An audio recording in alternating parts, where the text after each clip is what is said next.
Welcome back! Let's make spaghetti alla matriciana. Traditional pasta recipe from Amatrice, near to Rome. This recipe is perfect if you're looking for something comforting, something saucy, and something flavorful, just like you are. So what are you waiting for? And that's how we do it.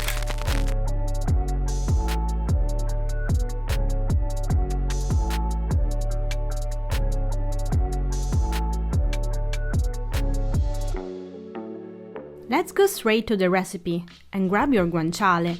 What is guanciale? It's cured meat obtained from the cheek of the pork. It's fattier and more zingy than bacon and pancetta. But if you can find guanciale, I guess that these are the best alternatives. To make a matriciana, we use 200 grams of sliced guanciale. We cut it into strips, let's say half centimeter large. We said a matriciana sauce is rich and spicy, didn't we? Here we use 2 or 3 hot Italian pepperoncini and some chili flakes. But if you don't like it spicy, just don't use it. Last but not least, we use canned whole tomatoes in their salsa. Tomatoes from Italy, and the all ingredients are San Marzano tomatoes, and then the juice of the tomatoes and acidity corrector, which is basically lemon juice. Canned whole tomatoes give more texture to the sauce, and usually tomatoes are the only ingredient, so it's more genuine and natural. If you can find it, use good quality tomato sauce. Now try to do something totally satisfying. Get dirty and squeeze your tomatoes using your beautiful hands. Okay, we are all set and ready to go. In a large hot pan, put in the guanciale strips and give it a good stir to level it up. Let it cook at medium heat for 5 minutes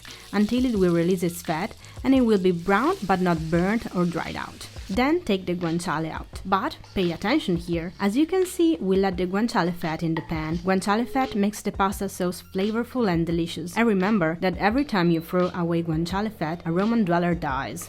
Now let's saute some hot chili for a couple of minutes in the guanciale fat. As said, we like it very spicy, so we added fresh and dried chili. After that, we're almost done. We just need to add the tomatoes. Then it's time to taste the sauce and season it with salt and pepper. Let it cook with a lid on and give it a good stir once in a while. The sauce cooks for 10 minutes, just the time we need to prepare our pasta. There are two parties, the one who wants a matriciana with spaghetti and the one who wants it with bucatini. We chose the more authentic spaghetti version. To make 200 grams of spaghetti, we use 1.5 liters of water and we add a spoon of coarse salt when the water boils. Don't forget about the sauce. Taste it and see if it needs more salt or pepper.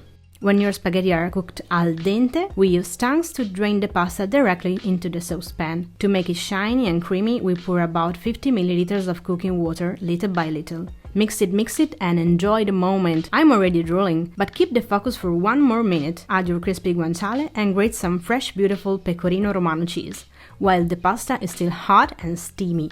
Serve it generously and add more guanciale, more sauce, more pecorino and more love.